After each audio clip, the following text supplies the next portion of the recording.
Hello everyone. Today we will talk about how to fix or how to solve the problem of bitrate.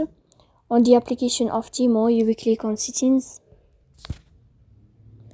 In this page you can click on apps, default apps, app settings. On above you can search about Timo app and you can click.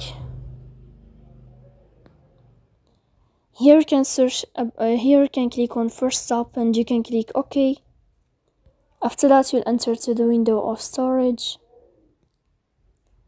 Then you can click on clear cache. Don't click clear data because that can delete your account. In the end you can turn off your phone and you can turn on your phone again. So please don't forget to support us by like and subscribe. See you next time in another video, and thank you for your attention and your watching.